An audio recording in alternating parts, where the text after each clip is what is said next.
was a child in Paris. I was born in 1934 to American parents.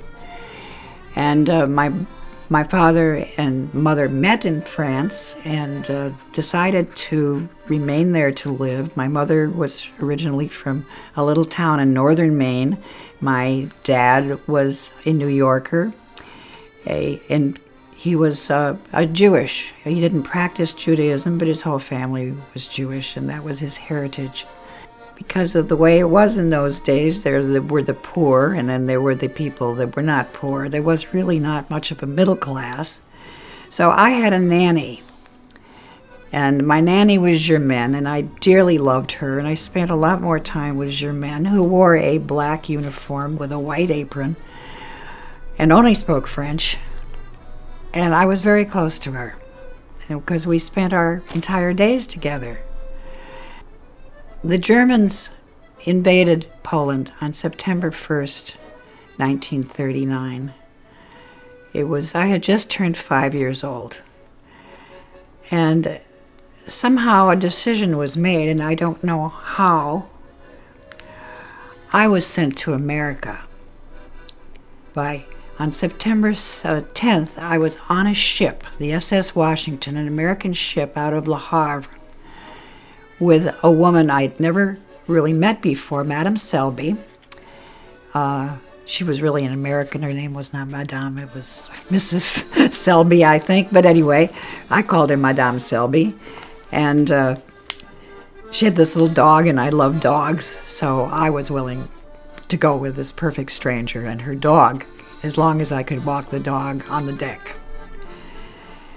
Maybe part of the decision that my parents made about sending me to America was that they thought that I was being frightened by Germaine's memories of the First World War. She really hated the Germans. She called them the Boche. And the way I remember it, she said that she had been bombed. And so she told me these stories, and I had a nightmare one night. And I remember the nightmare. It was a yellow plane. And now the way I remember it, it had a swastika on the wings, but I don't know if I added that to my memory bank. But I remember the plane really was very pretty looking, and it flew through the blue sky and came down toward me, and it had a bomb. And I woke up and threw up on the bed. And I lay there for a little while, wondering what to do. I didn't want to wake my parents, but I finally did. And it was apparently in that time frame that the decision was made to send me to America to live with my mother's sister and her husband in Presque Isle, Maine, which is way up in the northmost county of Maine, Aroostook County. So anyway, by September 10th, I was sitting in the car, one of an old 1930s car, in the back seat. And I remember I had a plaid blanket on my lap, and I was wearing a coat and hat that Germaine had made for me. It was velvet, blue velvet. A little hat with two corners and it tied in a bow, and a little coat that sort of flared out that was also a blue velvet.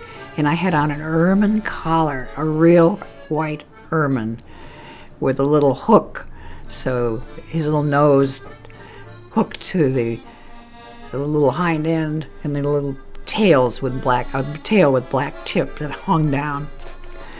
And Germaine had also made a similar outfit for my doll, and I was holding my doll, and the doll had, I think, a rabbit fur, it's a little furry thing to mimic my ermine. And I can remember Germaine in her uniform standing by the curb and saying, "Soon you'll return." Of course, she said it in French. And I said, "Perhaps, but I don't think so." And I have no idea why I said that, or how it was that I sort of knew that this was a very huge event and that life was going to change profoundly. I was picked up in Boston 5 days later by my aunt and uncle, whom I had met once before, but they spoke only English and I spoke only French. And I was very determined to learn English, and that year I went to kindergarten in Presque Isle, Maine, and I learned to speak English, and my Aunt Pearl hired a woman to speak French to me so I wouldn't lose the language, but I said, I'm an American girl now. And my uncle just doted on me and told stories about me at the Rotary Club. What I would say, like, "Les mosquitos n'est pas gentil." And that was because I wasn't accustomed to mosquitoes in Paris, but there were lots of mosquitoes in northern Maine, and they bit.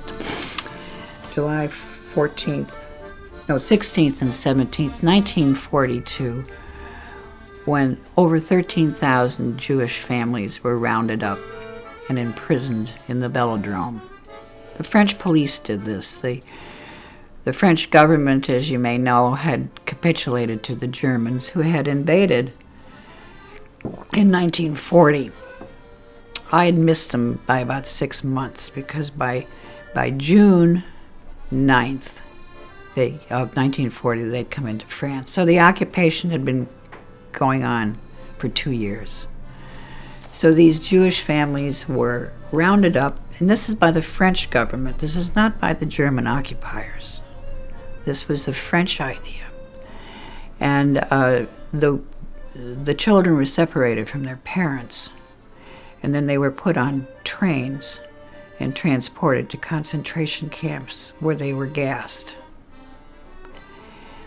And by the end of the war, 78,000 Jews were sent to concentration camps.